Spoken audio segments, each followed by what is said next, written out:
Hello there. So today we're going to be talking about exactly what the carnivore diet is. Why did I choose this carnivore diet over other diets? Is this for everyone? How expensive is it? Is it healthy long term? What are some of the things to watch out for? Do you need vitamins or supplements? What is safe to eat and how much should we eat? Let's get started.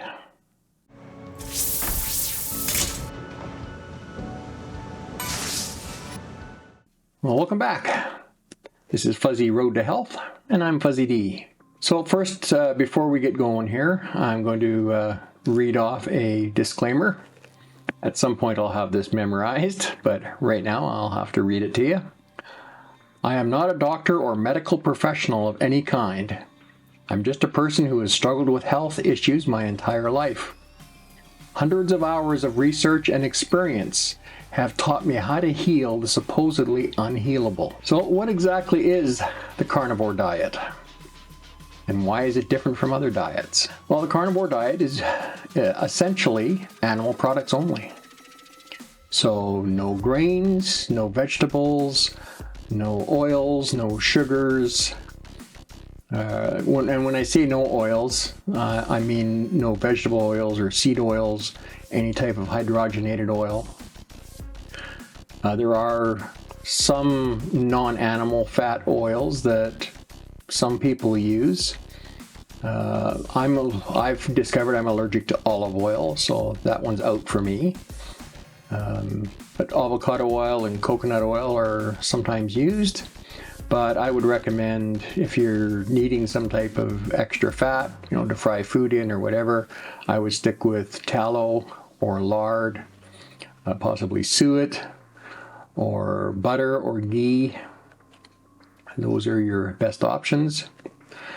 So the other things that we're allowed, of course, are eggs. That's an animal product. And, chicken eggs, duck eggs, goose eggs, and pretty much any type of egg is very nutrient rich and are really good for you. And of course, meat. So you've got virtually any kind of meat that you can choose from. Pork, ruminants, which would include, cows, bison, elk, deer, moose, goats, sheep, alpacas, llamas, basically anything that eats grass. Fish, salmon is really good. Most shellfish are pretty good. You just need to be careful kind of where they're coming from. Too much shellfish can actually create some heavy metal poisoning issues, depending on the type and how deep they come from, how far offshore, that kind of a thing. Salmon is usually really good. Tuna, basically any type of fatty fish. They've got all kinds of good omega-3 fatty acids and that kind of thing in them. And they're very healthy for you. Just about any type of bird, so chicken, goose, duck, squab, whatever type of bird that you like to eat. Sometimes you have to add a little fat to the meal. Speaking of fat, one thing to be aware of is we generally want to have about 30% by volume of fat in the meat that we eat. I would caution you, although pork is allowed just fine, it's recommended that you limit the amount of pork that you eat to no more than 30% of your total meat intake. I don't remember exactly why this is, but I think it has something to do with what pigs are typically fed and the nature of the fat that they have. And so too much pork in relation to the rest of the meat can have some negative consequences. You're allowed some basic spices. So salt, of course, is kind of a must. We need lots of salt. You need some electrolytes. We'll talk more about that later. And other spices, you can try doing some experiments. I recommend staying away from any spice that comes from a nightshade plant, which would include hot peppers and bell peppers. Other nightshades include tomatoes, potatoes, eggplants, They are known to be very inflammatory, and especially for those of you suffering from autoimmune disease like myself or other chronic diseases that are affected by inflammation, you definitely want to stay away from those. And what I've discovered is once I eliminated all these foods that were causing me issues, I discovered I'm allergic to a huge array of other foods. So, which unfortunately includes a lot of spices. I recently found out I'm allergic to rosemary. Now, speaking of spices, some people can tolerate spices like cumin. So another question of why did I choose carnivore over other diets? Well, I've tried quite a few other diets, and the one that I was on previously before carnivore was keto. I originally went on keto to lose weight, and I had a lot of weight to lose. If you've watched my previous videos, you'll know that I started off at about 540 pounds, and keto and some supplements that I started with at the time, metabolism enhancers, that helped me lose an initial amount of weight. Keto only got me so far. One of the reasons that I went with the full carnivore is I had stopped losing weight, and I just couldn't seem to lose any more weight. I was just stuck. So I started doing some more research and stumbled across the carnivore diet. And they talked in there, in the videos that I watched, some of the doctors were talking about relief from autoimmune issues. So I thought, well, this is really sounding like a good option for me. So I thought, well, I'll try this for, say, 60 days or 90 days and see what happens. Within a few days, I immediately started losing weight again, which was fantastic.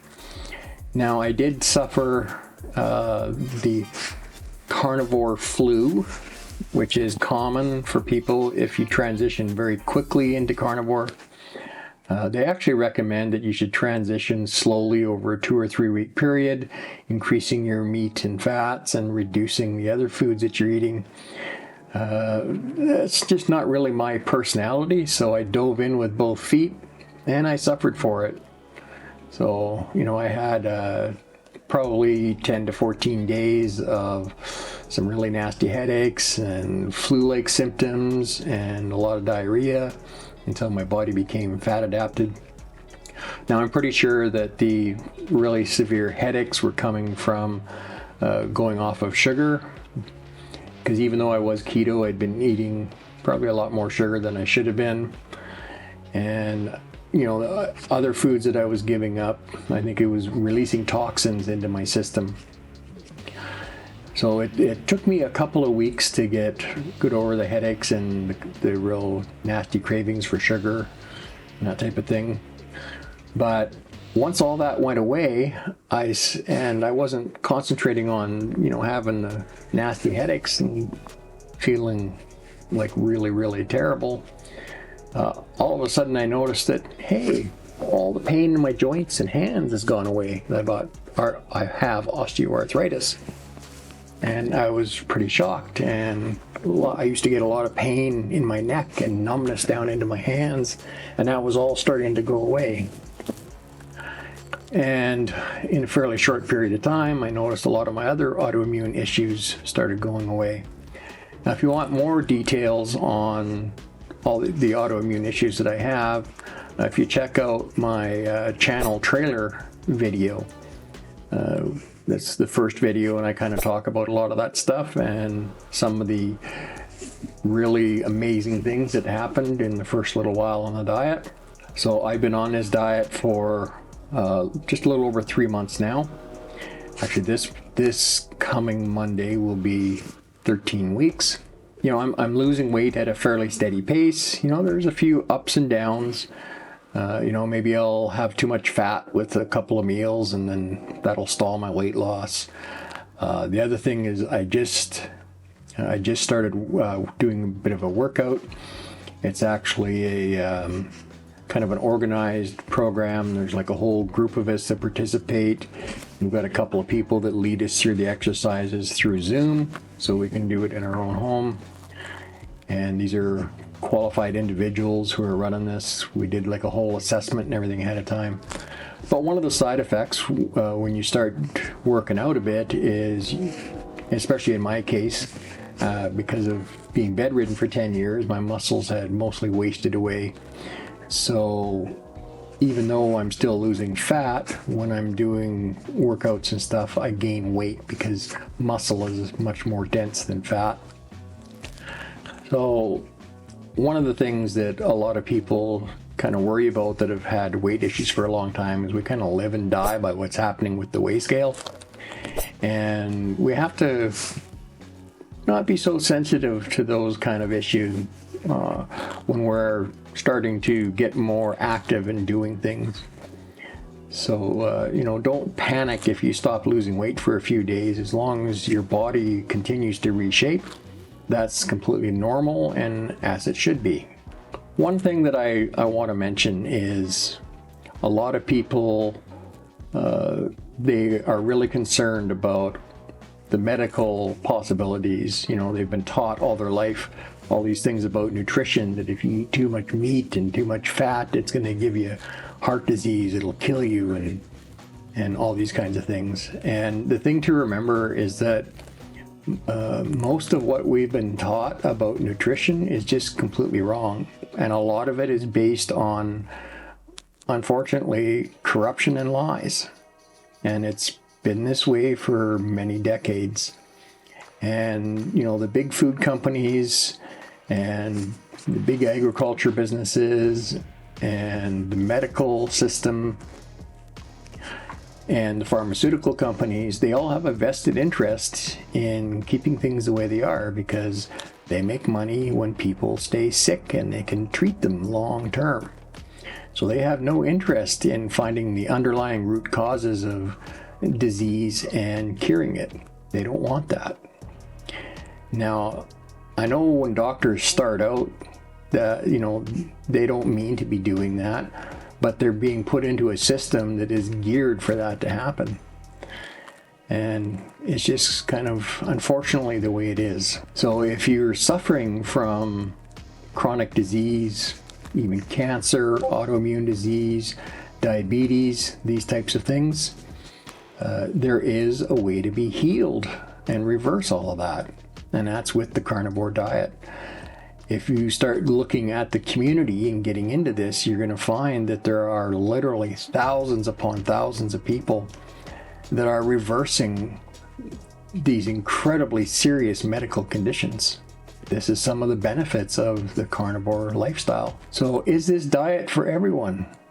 Well, I would say that anyone could do it without harming themselves, but I don't think it's really for everyone. If you're not suffering from chronic disease or other kinds of serious health issues, maybe you just need to lose a little weight, a good keto diet is probably good. And now a good keto diet, that's going to mean cutting out as much sugar as you can, and highly processed foods need to go away. Stick with small amounts of some whole grains, and you want to try and hold things down to about 35 carbs a day or less. That's considered a strict keto diet, and there are many health benefits. And you can get away with a little bit of cheating here and there. Once or twice a month you could have a cheat meal. And people that don't have all these health issues can get away with that and be quite content for the rest of their lives on that. Now, there's going to be lots of doctors out there that try and tell you it's unsafe to be keto for a long period of time or unsafe to be carnivore, and it's just simply not true. There is a ton of research out there now that supports this way of life, and I've got a bunch of it in playlists on my channel. So I encourage you to take a look around, look at the relevant carnivore and keto links, and there's some healing stories in there, and I've got some recipes and discussion about the carnivore lifestyle, as well as some vlogs that cover how I'm personally doing with this way of eating. Now, there's a few terms that you might run across when you first start looking into some of these groups. One that you're going to see is WOE, so that's way of eating. And another one is SAD, or Standard American Diet. That's a very common one. So another thing that people kind of panic about when you first talk to them about carnivore is, oh, meat is so expensive, I can't afford that. Well, what most people are missing with that equation is that if you're going on a strict carnivore diet, you're not buying all these other foods. So, you're not buying a bunch of condiments. If you're going to have any condiments, it's going to be very, very few, because it's hard to find condiments without sugar or additives or fillers. So you need to be very careful of that. I tend to make my own as much as I can. I'm going to be having a recipe on my channel here pretty soon where I make a homemade mayonnaise out of melted butter instead of oils. And I actually take an extra step of fermenting it so that it'll last for months in the fridge if I want it to. But when you're not buying all these other, sauces and salad dressings and, just all these tons of other things that people normally buy on a standard American diet, and if you're just buying meat and eggs and a couple other little things, it winds up being about the same price or even a little cheaper if you stick with the cheaper cuts of meat. There's nothing saying you got to be going out and buying a bunch of steak all the time. Hamburger is perfectly fine. We eat a lot of ground beef and ground pork around here. And some other things you can do is buy some larger freezer packs, assorted freezer packs. Or you can maybe find 2 or 4 people to go in with and buy like an entire beef and divide it 4 ways. And then they'll cut it up and package it up any way you like. You can save a fair chunk of money that way. If you've got the room and you want to invest a little time in learning, you could just buy an animal from a farmer and butcher it yourself. Gather a few friends together and do that kind of a thing. We recently bought a whole pig from a local farm. And I'll tell you right now, that is way better tasting pork than you can find in the grocery store. And they're not feeding their animals a bunch of hormones and antibiotics and all that kind of nonsense. So it's going to be healthier. And we saved a big chunk of money. And now we needed some help from friends. I'm not very strong, so when I tried to butcher the animal, I had some serious issues. But luckily I had some friends available that helped us out. So by the time I paid for the salt for curing my own bacon and, some wrapping stuff, bags and tape and, all that kind of stuff, some blades for reciprocating saw that we borrowed. By the time we did all that, it ran us about $1.75 a pound Canadian. So that'd be like $1.12 or $1.13 American. So that winds up being really inexpensive. We got about 150 pounds of meat out of the deal when all was said and done. So that's a huge savings over what you're going to pay in the store for that kind of product. Now, we already kind of talked a little bit about, is this safe long term? And yes, it is safe to do long term. There's some doctors out there that have been on it for quite some time. One example that comes to mind is Dr. Anthony Chafee. He's a neurosurgeon. He was trained in the States, but he now works out of Australia. He's been on the carnivore diet for over 22 years. And he is completely healthy. And he's built like a weightlifter, although he doesn't work out particularly heavily. If you want to see another doctor that's been on the carnivore diet for I think 7 or 8 years, who's absolutely huge. I mean, he works out all the time. He looks like Arnold Schwarzenegger almost. Like the guy's just huge, full of energy, and he's full carnivore. There was a woman that Dr. Chafee interviewed a little while ago. She's from the interior of BC. Her and her husband own and run a ranch. She's in her 80s, and she's been carnivore for over 60 years with no ill effects. She's healthy as a horse, and her husband still run the ranch, and they're in their 80s. Like, it's just crazy. They work right alongside any of the neighbors or other people that they've hired as hands. So, you know, it's the proof is in the pudding. Now, what are some of the things to watch out for? Well, sometimes you got to really watch out for fillers and sugar and stuff like that that are added to some of these foods. As a matter of fact, you know, if you go to buy a hamburger in the store, like if they're, you know, pre-made patties, some of them will actually add sugar and flavorings or beef broth or, you know, all kinds of things that they really shouldn't be. So you have to really take a moment anytime you're buying food and look at the ingredients. And even once you find brands that you trust, make sure you check every once in a while, because things can change. Companies get bought out, policies change. So, you know, just make sure you're looking at that kind of stuff on a regular basis. Now, another common concern with the carnivore diet is that, well, you must have to take a lot of vitamins. And, you know, before I went on carnivore, when I was still on keto, I did take an awful lot of vitamins, and I needed them. But the thing that most people don't realize is, you know, a lot of the vitamins we thought we were getting from, you know, vegetables and things like that, they actually aren't really bioavailable. Like, our body has no way to break them down and absorb them from out of the plant matter. So you only get a tiny percentage of what's there that can actually be used. And if you're eating a carnivore diet, as long as you put a little bit of organ meat in the mix once in a while, you're going to get all the vitamins that you need. The only things that you should have to supplement are electrolytes. Myself in particular, I use an electrolyte drop by a company by the name of Keto Chow. It's, yeah, I mean, there's lots of other ones out there.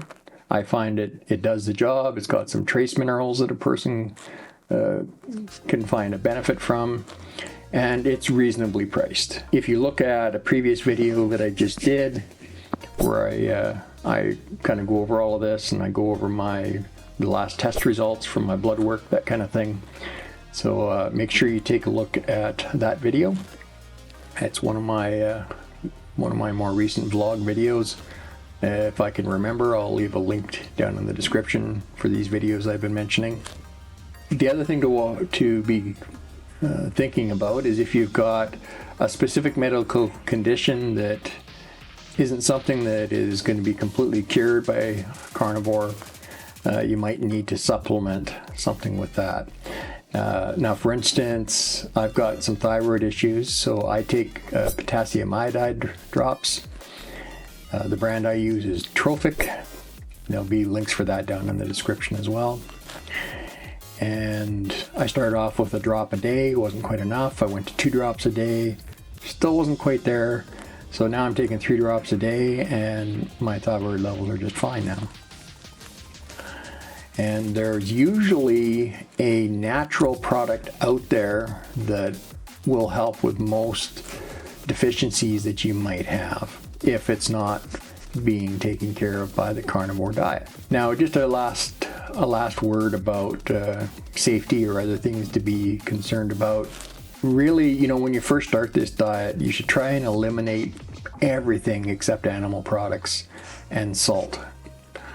And then once you're feeling healthy and you're fat adapted and things are moving along nicely for you, then you can start adding things back one at a time.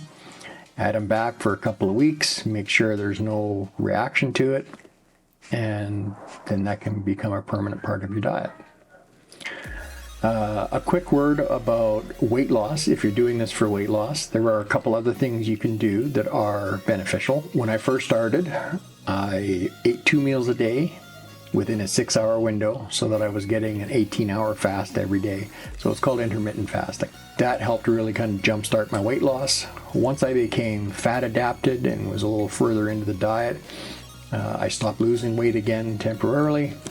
So I switched to eating a larger meal, but once a day only. I also added apple cider vinegar to the mix. So I've got another video where I talk more about the details of how to use the apple cider vinegar. It's in the same video that talks about my Bloodwork and the other products and stuff that I use. So I'll leave a link to make sure and go take a look at that. But suffice to say that apple cider vinegar has been a real help. There are also quite a few other health benefits to apple cider vinegar. Try and keep things down to just what you need to stay, kind of true to the carnivore diet. Lots of people like to know if they can drink coffee or tea or those kinds of things. And I guess technically you could, but the long-term effects of caffeine on the body, it can cause some issues. Artificial sugar is another thing that people ask about. And although technically you could use some artificial sugar, but most artificial sugars that they've been doing testing on, if you use large amounts over a long period of time, they can cause some fairly significant health problems. And the other thing that is fairly recently been discovered in the last few years, that when you put something sweet in your mouth, it automatically puts your pancreas into gear and it starts creating insulin. And extra insulin can create some problems with your liver and even your kidneys. So it's really recommended that you just stay away from sweet stuff altogether, except as a rare occasional treat. And when you are going to have it as a rare occasional treat, stick to artificial sweeteners.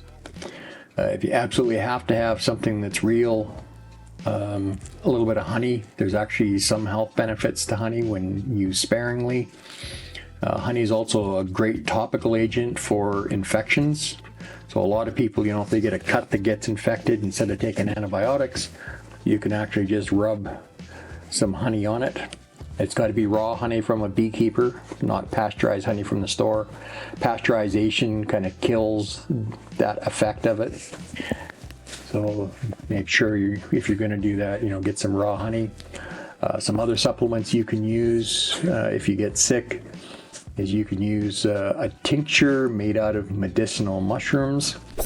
And no, we're not talking about magic mushrooms. We're talking about mushrooms that have been scientifically proven to boost the immune system. There's one that I really prefer, which is a 5 mushroom variety. So it uses the 5 top mushrooms that stimulate your immune system. If you're going to have just one mushroom that you're using in that manner, turkey tail is kind of known as the best. But the 5 mushroom variety is really well-rounded. And, anytime I start to get a sore throat or a cough or, a cold or something like that, I take like a double or triple dose a couple of times during the day. And the next day I'm fine. It's all gone. If you get sick a lot because maybe you work around kids or in a hospital or something, you could take just the regular recommended dose every day. So these are some of the things to be aware of. I think we've about covered everything we need to on today's video. Make sure you hit that like and subscribe if you found value in this video. And make sure to hit that notification bell so you don't miss future videos. So thanks for hanging out. We'll see you on the next video. Bye for now.